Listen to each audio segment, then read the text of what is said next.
Okay, welcome. It's Tuesday, 16 May in the year of our Lord 2023. We're jammed this evening. I want to start with our own Natalie Winters. Natalie, you're at Tim Pool in a little while. Walk us through. This is a big deal for all of us. We love the Tim Pool show. We love their audience. Love Tim Pool, his entire collection of characters, I would say, at what I refer to as the Harper's Ferry compound. Give us your assessment today. What do you expect to get to talk about on Tim Pool tonight? Joining their program. I was supposed to go on the show a few weeks ago, but unfortunately, because Pete Buttigieg is so bad at his job, my flight was delayed and then canceled, so I ended up not being able to make it. I'm sure there was probably some intentional interference, maybe on the Biden regime's part or maybe the Chinese Communist Party. So this has been a long time coming, but I'm very excited to be joining. I have to say, you've sort of, I don't know, gotten my hopes up. I don't really know what to expect. You've made me think they're a band of some wild people, but I'm excited. I guess that's what I'm used to in the war room. No, this is not. Yeah, it's even more gonzo than the war room. This is definitely not Palm Beach. A couple things. These hearings. I just want to hear. Do you? We've had the AI hearing today. The oversight committee. Give us your assessment of how you think things were seen. You got a couple stories on Zuckerberg and the Ukraine board. I want to talk about in detail, but I want to get your assessment of the Durham reports out. Do you think that we're being aggressive enough on these hearings, on these investigations? And if we're not, what is your recommendation to leadership of how we kick this thing into gear? Because I think the Durham report, to me, epitomizes just the limp rag, wet noodle way that Republicans go about this, ma'am. Yeah, I don't think we are firing on all cylinders. And I think part of it is that they want us to be demoralized. So there's, I think, a lot of conflicts of interest going on there. And I think, as we know, it's not just that we have rhinos among our ranks, but we have people who I think are just frankly okay with losing and are okay with putting out strongly worded statements and letters and white papers as opposed to actually firing back. I think the press conference that Comer and the oversight gang had was good in the sense that, the information that they're uncovering is stuff that has been around since at least 2014, probably spans way before that. So they really have made, I think, an impressive crusade, really a blitz into the DOJ, into the Treasury Department to get these records out. But I think it's just hard because, the War Room posse, the activist crowd who's so immersed in this since the days that the Hunter Biden hard drive broke, has known a lot of these stories, these details of corruption. So I think that's why there sort of feels like there's a lag going on in terms of actual action. But I mean, concerning the Durham report, I think there's a faction of Republicans who are okay with just being vindicated, and it feels good to know that the Trump-Russia collusion was a hoax. But I don't really buy into the whole mindset that we need, whether it's the mainstream media or Durham, to really validate what is reality, what we see around us. I want to see Schiff, Swalwell, all of the people who purposely exploited and weaponized the fact that they were having secret briefings, classified briefings in the SCIF, and would then go on media and say, oh, well, I've seen information that no one else has seen, so you basically can't fact check me on this. And there's incontrovertible evidence that Donald Trump colluded with the Russians. If these people, frankly, I think they should go to jail, not just for election interference, but for waste of taxpayer funds and for, frankly, treason. But if we don't see these people at least testify in front of Congress, I think it's fair to say that winning the majority in 2022 didn't really amount to much. You got started you were at the University of Chicago, but being back here in D.C. and then you went to Palm Beach for a while, South Florida. You're back as an embed now because of these investigations, because of the hearings, because of that. What's the sense that you get, even in your first couple of weeks back here, of the staffs and the people who are doing it? Is there esprit de corps? Are they despondent? Because there's all kind of questions. The money's been allocated, but it's not being spent. Like on the weaponization committee is still very small. Some of these committees are not fully staffed out. And I'm hearing conflicting things. Some that people are super gung-ho and they're working 24/7. Others that they just don't see it happening right now. And there's not this sense of, like the Democrats, there's not a sense of just playing Smash Mouth. What is your sense after being back for a couple of weeks? Yeah, I hear conflicting messages too. I obviously speak with a lot of members and a lot of their staff on the Hill on oversight on weaponization, and there just doesn't seem to be the same appetite that the left has for actually going after these people, or it just sort of seems that the defense of, oh, well, my hands are tied, I'm just one member, I can't really do anything, sort of seems to reign supreme.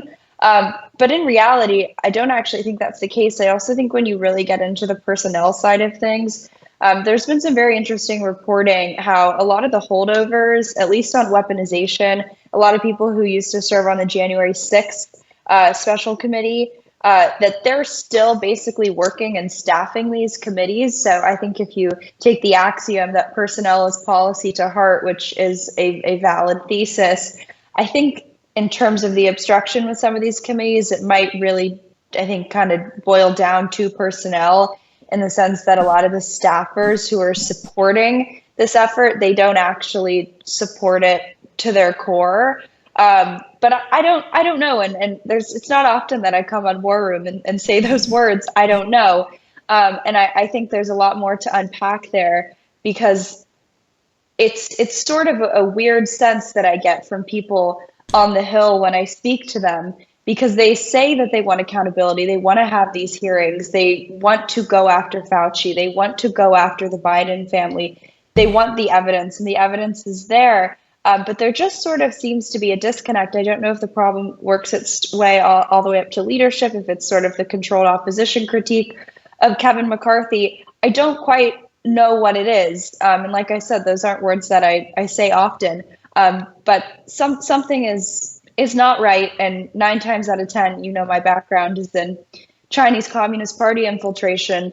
But it's not just the Chinese Communist Party that has chosen to infiltrate the ranks of America and the Republican Party. I would say, based on my best guess, that I think a lot of the staffers on these committees, like I said, who are holdovers from either it's the January 6th committee or even previous kind of Democratic-led investigations, I think that might be some of the holdup. The swamp, doesn't drain itself by choice, let alone easily.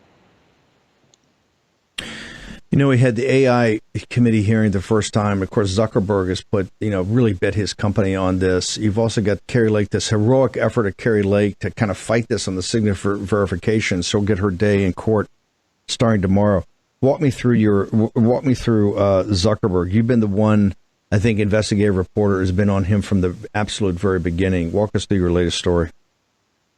Yeah, I hate to be the bearer of more bad news, but unfortunately they are up to their old tricks. People may recall the Center for Tech and Civic Life. This was the several $100 million organization that used their funds to increase turnout exclusively, if not 99.8%, in Democratic districts in favor of Joe Biden. They were accessing mail-in ballots before actually election day. They pushed for basically universal vote by mail, everything the left's kind of ultimate fantasy when it comes to how to run an election. And I use that term lightly. Election is doing a heavy lift there. But unfortunately, CTCL has rebranded into another rather innocuously named group, the Alliance for Election Excellence. And this group is now using its $80 million war chest to actually give grants, very sizable grants, to local election offices across the country at the county level. And hang on. I thought after you beat these guys in the last and exposed all this, correct me if I'm wrong, I thought he and the wife came out and said, we're never going to do this again. This might not have been appropriate. Didn't they come out and pledge? Maybe I missed it. Didn't they pledge that they weren't going to be involved in that again when you caught the $500 million they basically spent to rig the last election? Didn't they promise and swear they weren't going to do it? Is this a workaround, or are they still saying, no, we just rethought this and we're going to be involved? Well, just because Mark Zuckerberg says something doesn't mean it's true. I'd argue it's probably the opposite. And in this case, I think it really speaks to kind of the left's apparatus when it comes really to any social issue, climate change, you name it, but really elections. And it's sort of this, much like the Biden family, but this shell game of nonprofits and dark money flowing around And it's because they don't want it to be traced back to these entities who, once their missions and their agendas are exposed, like the Center for Tech and Civic Life, it's so clear that they can't use their self-described nonpartisan or independent labels. And frankly, when you start actually getting intense scrutiny on these organizations and you see the level of funding that is going into these election operations, I think the narrative, the notion that these people are operating altruistically really just falls apart. And I think Americans can actually see these operations for what they are. And it's election rigging. It's basically privately funding, if not outright purchasing elections. So they've had to be a little more creative. I will happily wear it as a badge of honor that the Center for Tech and Civic Life is sort of a semi-defunct organization. I know one of their co-founders recently stepped down, and they don't do as much, at least when it comes to the mail-in ballot drive. Also, they did accomplish a lot of their goals, but they have sort of had to rebrand. But unfortunately, they're doing the same really nefarious agenda. In this case, the story that I had up had to do with how they were giving out grants to county level election offices to purchase them basically extra storage space and facilities where these offices could then, catch this, store ballots and election tabulation machines in the run up to the 2024 election. Keep in mind, this is the same group whose predecessor is still, I think, engaged in court in a legal battle because they illegally accessed mail-in ballots that people had used to vote before election day. And there was a whole scandal and controversy that they were bullying local election officials. So I think it speaks really to pay-for-play politics. And usually I use that term to talk about the Biden family. But in this case, we're talking about the actual administration of elections, which is something that should obviously not be politicized, let alone in the hands of Mark Zuckerberg. Well, we saw what happened last time when they gave this money out at the local level. Do you believe it? We'll let you go. I know you get ready for the Tim Pool of it all. Have we learned the lessons? I mean, you see this and you see how brazenly they're doing it, and they understand at these deck plate levels. And we say storage space for ballots and tabulators machines. I mean, you just triggered the audience, right? Half the audience is not going to be able to eat tonight, right? I can sell a few more My Pillows because they're going to need something to help them go to sleep. Are we prepared? Is your sense, as you've followed up, that they're just so brazen? They'll put another front group up, they'll funnel the dark money in somewhere because they understand what works. And that's why they continue to invest in this. Do you get a sense that responsible independents, Republicans, just good citizens groups, fair voting groups are on top of this in these key states? Do you get any inclination that people are following this as you report? Hey, they haven't apologized. They're not going to apologize. They're going to lie and do a misdirection play, but continue to fund this stuff. Well, I think it's the critical distinction between ballots and votes, and I think the progressive left is very much concerned with the realm of ballots, right? You don't actually have to link them to an individual, whereas our side is still very, very, very intently focused on the concepts of votes and wanting to kind of play above bar, which in some ways is good. But when you're up against, it's not just that it's the RNC versus the DNC. We have the RNC, which is effectively controlled opposition. It's pretty weak. Meanwhile, the DNC is always firing on all cylinders, but the DNC doesn't really even do much when it comes to election administration, right? The DNC is just sort of, I think, one, I would say, component of a broader left-wing apparatus that really goes back. And like I said, it's the same if it's any social issue, climate change, abortion, you name it. But it really is, it's not just dark money, but it's dark money that then distributes these groups, not just to political advocacy groups and lobbyist groups, but these are, take the Durham report, for example. There's a strong NGO link there, and these nonprofits, which really subscribe to this kind of wash, rinse, repeat propaganda news cycle where they're spreading, demonstrably false talking points about whatever the issue is. And they are really going after really the heart and soul and the mind of the American people to distort the way that they think about these issues. Meanwhile, the best that we have on our side is, Heritage, and no disrespect to Heritage, but they, put out a white paper and they have a small, task force of a few people tracking election crimes. That doesn't matter when the left controls, every millisecond on mainstream media, and they have a war chest of, at least $1 billion to quite literally privatize the entire election system from start to finish. I mean, they have nonprofits several of them, that exist specifically to just create templates of mail-in ballots to make it easier for immigrants to vote. And basically that's code word for people to vote for Democrats. So they really have, reverse engineered this, I would argue, kind of socially engineered voting to work for Democrats. And meanwhile, I guess we have the RNC, if you can even count that on the conservative side of things. So it's not a fair fight, but we'll definitely keep exposing all of our shortcomings with stories like this about Zuckerberg at warroom.org. Unbelievable. We'll get you on tomorrow to talk about the Ukraine story plus the hot wash up, and we'll play some clips from if I make it back. Time at 10 pool. Couldn't be more. If you make it, well, maybe you broadcast from there. I don't know. It's it'll be. It's not Palm Beach. Let's say that. It's not the Seminole Club. It's West Palm Beach. The Evergreen Club, right? Natalie, how do people get to you on social media? The site, all of your writings, all your social media. I'm Natalie G. Winters on all platforms. Thank you for having me. Natalie, thank you. Look, good luck tonight. Look forward to watching it. We'll be doing live stream of Tim on Getter. Captain Bannon and Grace, myself, Zirkle will all be on there to follow it. Liz Harrington. Liz, I've got you on here. I want to talk about polling. Liz is a senior communication strategist for Donald J. Trump.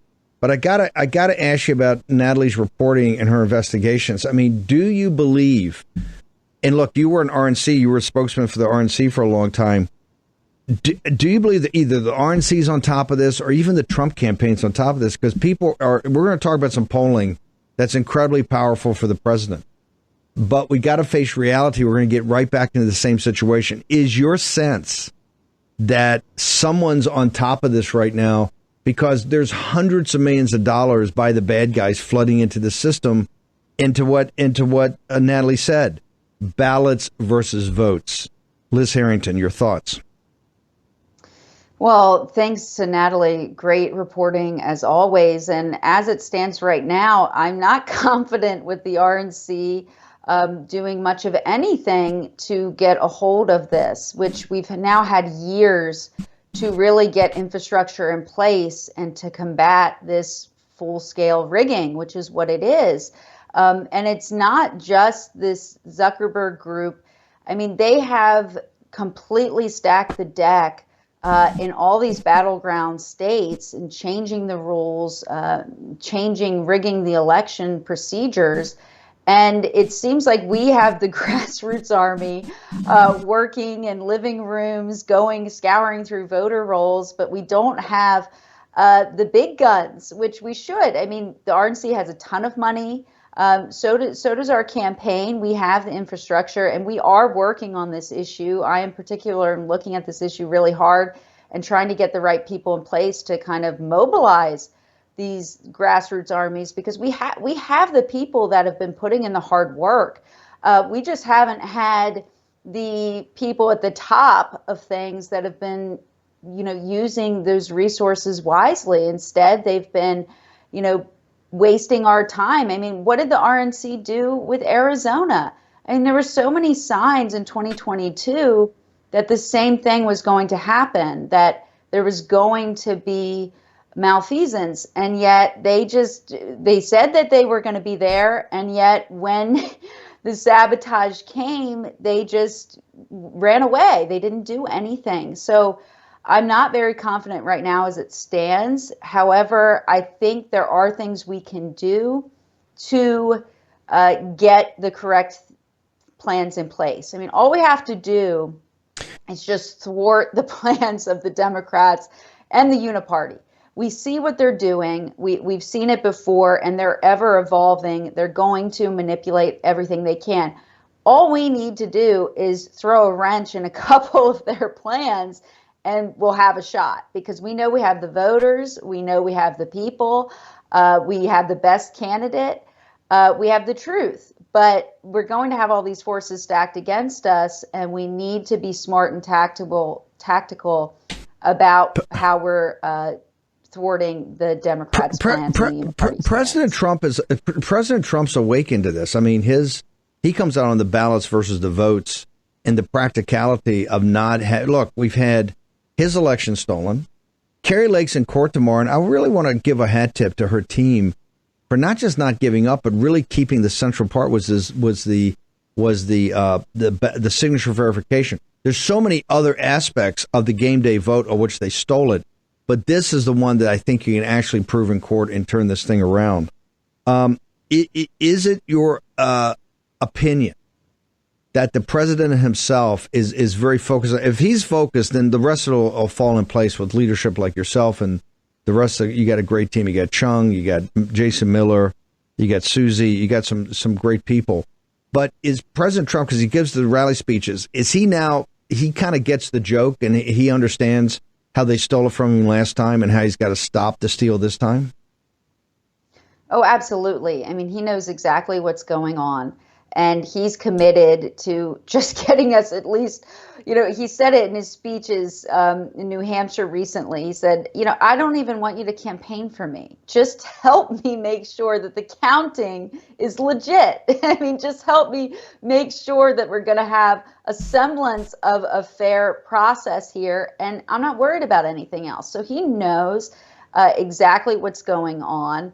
And you're right, we do have great people that are around him that are very smart and know what needs to be done as well. So we're working on that specifically. And I think we will be much more prepared come this time, because we know who we can rely on and we know who we can't. And I think that's an important learning process as well. I mean, when 2020 happened, I mean, it certainly, speaking for myself, it opened my eyes just to how duplicitous, how corrupt our system was. And really, people you thought were on the up and up and okay were completely the opposite.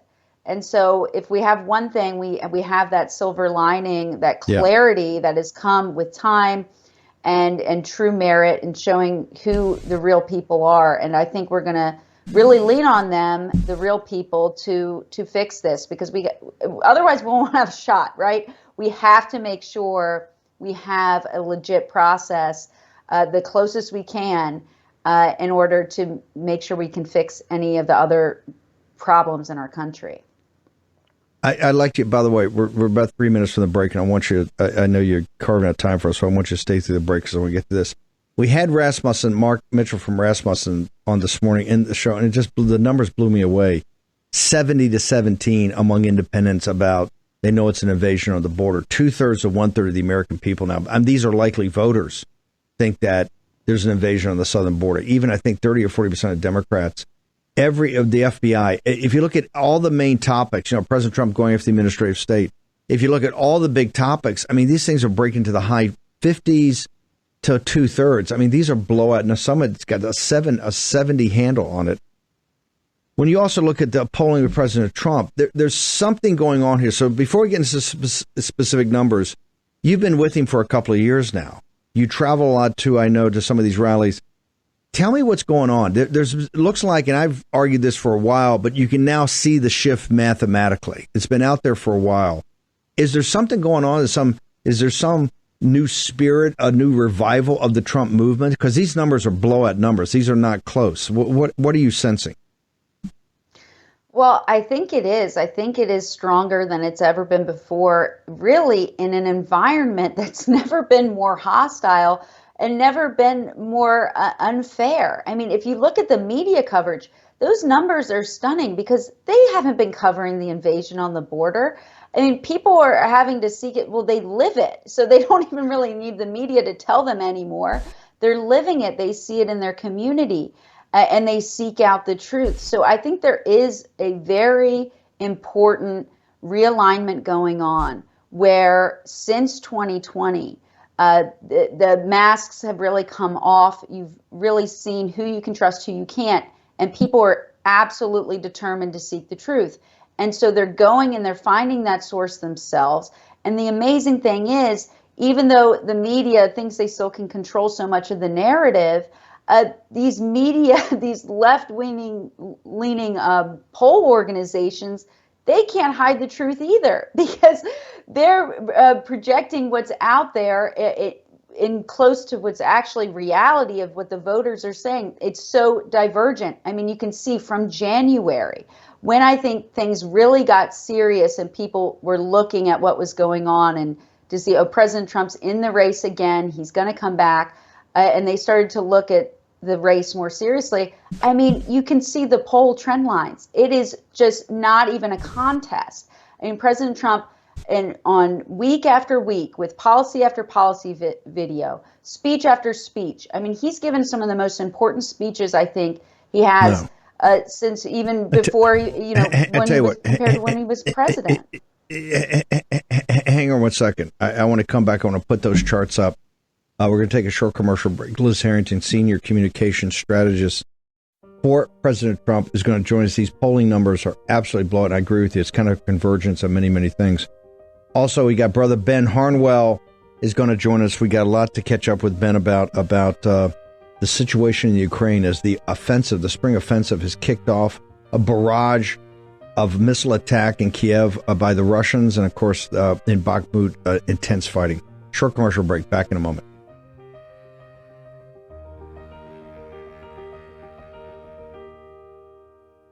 Battleground with Stephen K. Bannon. Action, action, action. Welcome back. Make sure you get your flagship, particularly with Memorial Day coming up, then 4th of July. This is going to be a patriot summer as we fight the good fight every day here in the Worm. Liz Harrington, the numbers are just blowout numbers. And your point is, it's the trend is your friend here. The trend is just incredible. Particularly, quite frankly, and let me be brutally frank. I mean, Fox News, the Murdochs are totally in the tank for Governor DeSantis. And I believe Governor DeSantis has done a very good job in Florida. We had Carol Swain on today to talk about the efforts he's making down there against diversity, equity, inclusion. But like I said, he's not nearly ready to be president of the United States. I don't know if he'll be ready in 2028 as I see more of it. But Fox is completely in the tank for him, pressing this, given that these numbers are incredible. And I think that doesn't fully incorporate what we just saw of this incredible town hall. And I think for the audience to know that Liz Harrington and Jason Miller and Stephen Chung, that comms team to prep the president, was just extraordinary work. So walk me through the math here, because I think we haven't done the polling on this for a while. I wanted to wait till you could walk people through it, ma'am.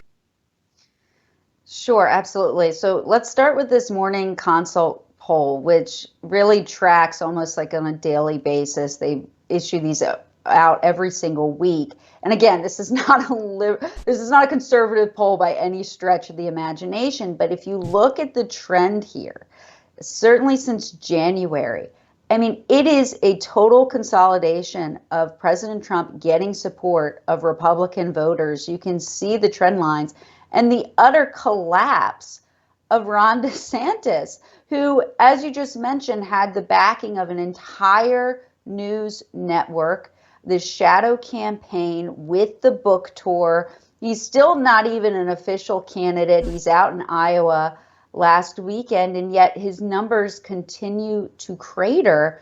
And it's really interesting as well. If you're asking Republican voters all the time, if you go down and look at the favorability, President Trump is so high above everybody else among Republican voters. He's like at 78%. Something that's very interesting, because you've got this, Ron DeSantis shadow campaign, but you've also has this media narrative propping up these other people. Look at Mike Pence's numbers. It's stunning, because even with all the negativity, right, all the negative reporting, the indictment, the shams, the witch hunts against President Trump, he's sitting at 78% approval. And again, in not a conservative poll, among Republican primary voters, registered voters, 20% negative, which, I mean, to me, given the amount of negative media coverage he sustained for 7 years, that is incredibly low. Look at Mike Pence. Mike Pence has by and far the highest unfavorable. He's sitting at 25%. Again, these are only Republican voters. You're asking Republican voters. That, to me, is a direct response to him being exposed for who he really was on January 6th, right? He lied about what he was supposed to do. He betrayed what the voters wanted him to do, just send it back to the states. He totally did a bait and switch, revealed himself to be a total tool for the uniparty establishment. And you have a quarter of Republican voters who, at least, I think it probably would be even higher, will not support Mike Pence. But what is the media coming out today?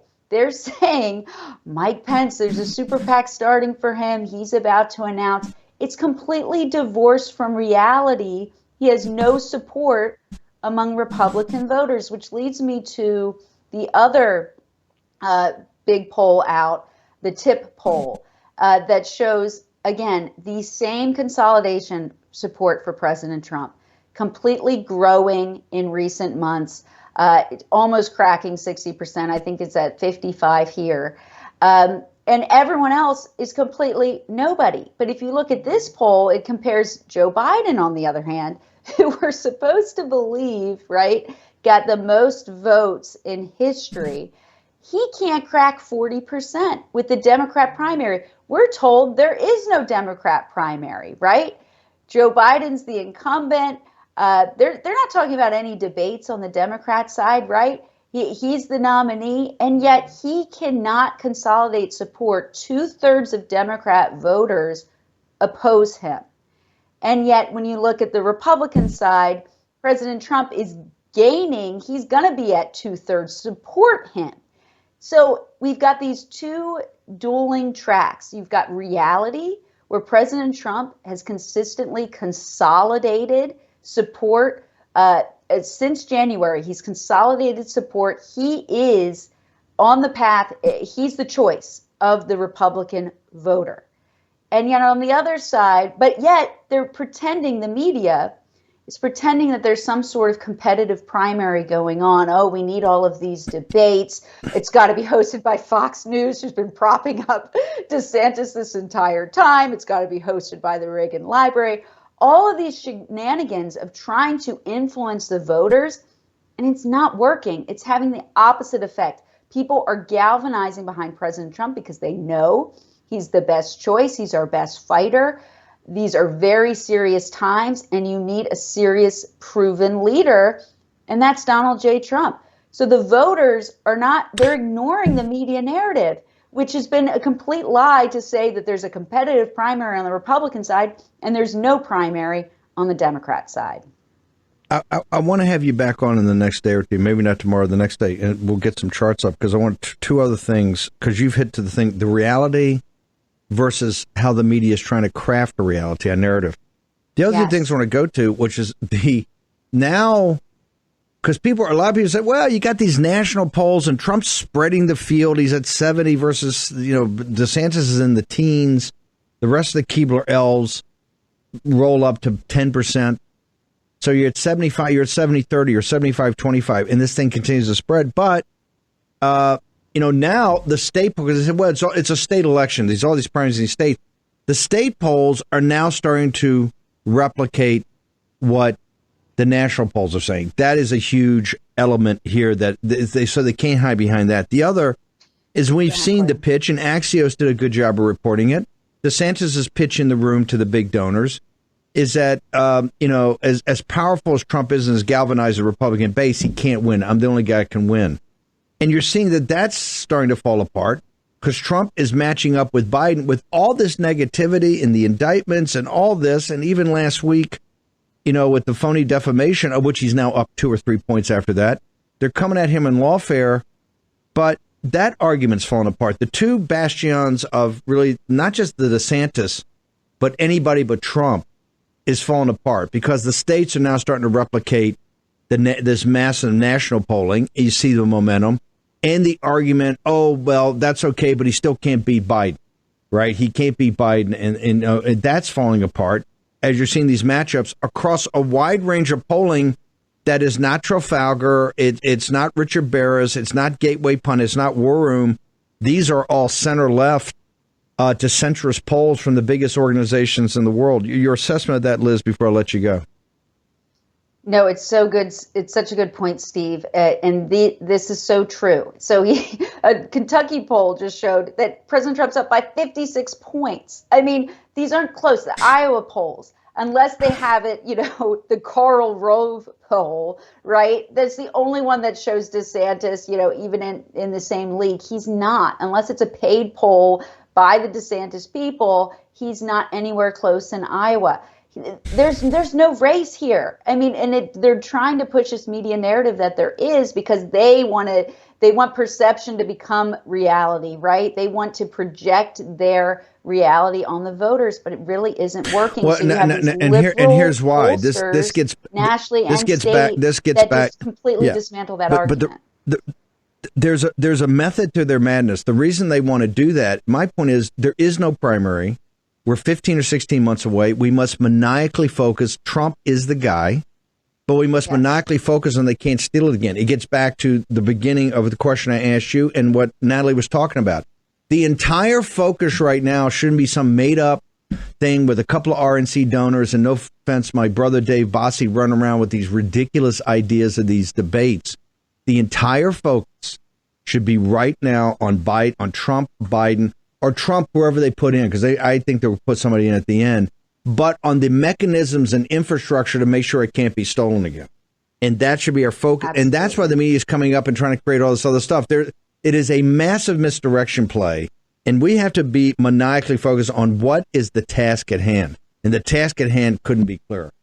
Liz, you guys do an incredible job. I got to tell you, the prepping of the president and then the mid-game report that you guys did with the president, all of it was just incredible. And I don't think people can give you guys a big enough hat tip, because East Palestine started the pivot, and then the CNN town hall just exploded. It's just incredible. The rest of it is, it's not a race right now. Liz, how do people get to you on social media? Where do they follow you?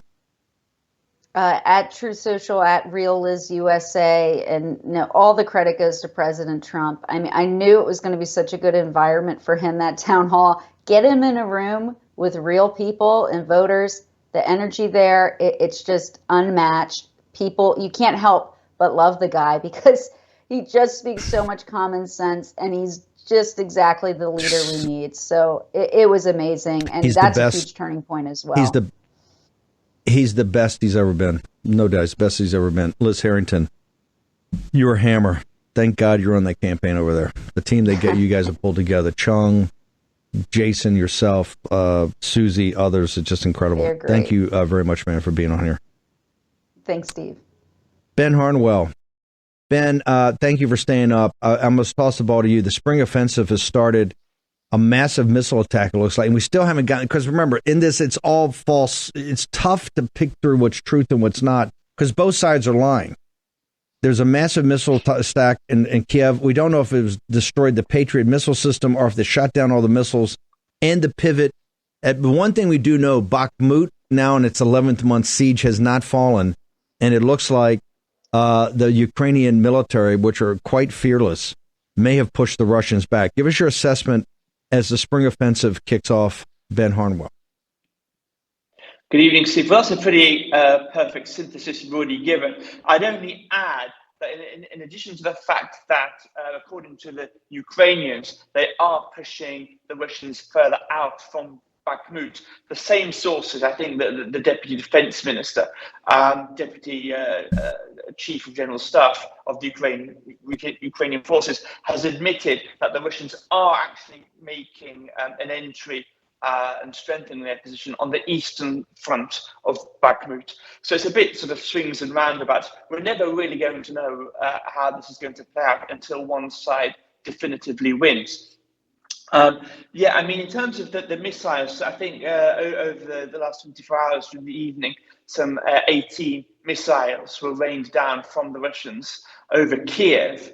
The Ukrainians said that they shot down every single one of them, including 6 of these hypersonic 7,000 mile per hour Kinzhal missiles, which is supposed to be unstoppable. But as you pointed out in your introduction just now, the Russians themselves claim that that's not true. And one of those Kinzhal missiles took out a Patriot surface-to-air missile stack. So both sides are hitting the reality of the situation with their own spin and their own propaganda. I think the most disconcerting thing is how the vast majority of the world's media is yet again so happy to sort of unthinkingly and reflectively just take the Ukrainian defense ministry's press releases and carry them as news. That's something that we're not doing here on the War Room. And like I said, it's tough to ascertain. One thing I can tell you, there's something in Bakhmut that I think Zelensky has made and I think it's a brilliant assessment, unlike the Westerners that wanted to say, no, focus on getting a combined arms operation ready for Crimea. He says, I got to hold, because they wanted him to give up Bakhmut a while ago, and he said, no, we're not going to do that. We're going to hang tough on Bakhmut. What is for folks about this war and our funding of this war and the casualty rates in this war and the death of Ukrainian civilians, it's not simply the media. The ambassador to the U.S. from the Ukraine has been making the rounds here in New York and talking to other foreign embassies, other people. And the Washington Post, I think, broke this story today. And this is why I think it's more important forever for us that in this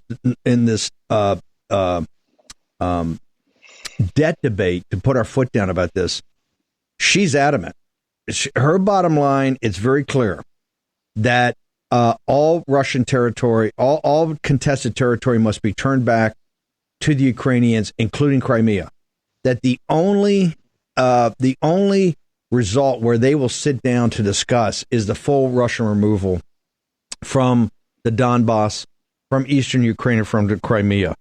Given your sense of the European capitals and you're covering the news, is that, because I'm hearing from Posobiec and others, that people over there are just worried, and this means a major conflict that will go on for years and cost hundreds and hundreds of billions of dollars. But she's adamant, and the Washington Post and New York Times are backing up here. Ben Harnwell. Well, I mean, I think what the Ukrainian government and Ambassador Markarova included in that they're doing is they're talking from a unified position. And that's something that you can compliment the Ukrainians on. Zelensky has done very well to make sure that all of his talking heads, all of his surrogates are saying exactly the line that he himself wants to hold. But this is, Steve, is fundamentally a negotiating position. It's delirium. And they're not, I don't think they're delirious, but it would be a delirium if that were their actual position. I think it is setting up a hardline position for negotiations around which they'll sit down and start to talk. When that comes around, and that's not going to come around until the United States says sit down and talk. Because you saw when President Zelensky quite curtly and abruptly slammed the door in the face of the Vatican on Saturday to the Pope, who was offering to mediate.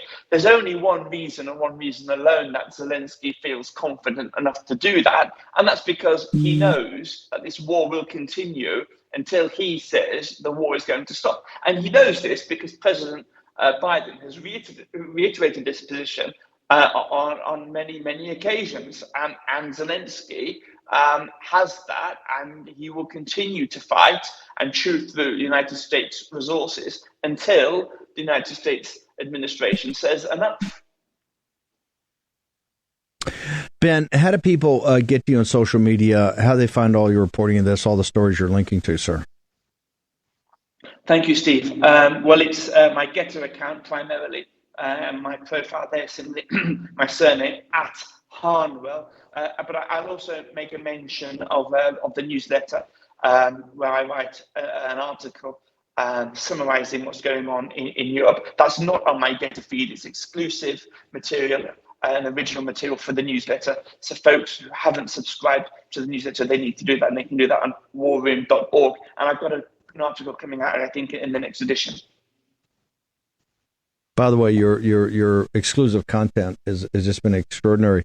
I did go over 1 million followers on Getter last night. I'll make sure that I follow you. I'll make sure I throw you some more followers, because your site is incredible and your insights are amazing. That's why we're very, very fortunate, Ben, to have you in Rome as the tip of the spear of our international coverage.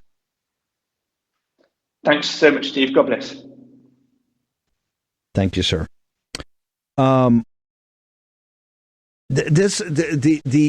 We are risking in the early years of this Third World War such a potential catastrophe. Think about it. We have never ceded to even an ally, much less a nation that's not an ally, and the Ukraine is not an ally. Kind of Damocles sword over ourselves that with the long-range missiles from the British, the Ukrainians' maniacal focus on getting back their territory, this thing could metastasize. An offensive capability into Russia could metastasize this conflict beyond all control. And that's why this is so dangerous. And quite frankly, that's why the funding's got to be cut off, not just for the debt ceiling negotiations. It's got to be cut off immediately. Okay, we're going to be back at 10 o'clock tomorrow morning. A couple of things. Make sure you go to birchgold.com. Get yourself, you're the head of the creditors committee. Make sure you're fully up to speed on everything that's going on. birchgold.com/Bannon gets you the end of the dollar empire.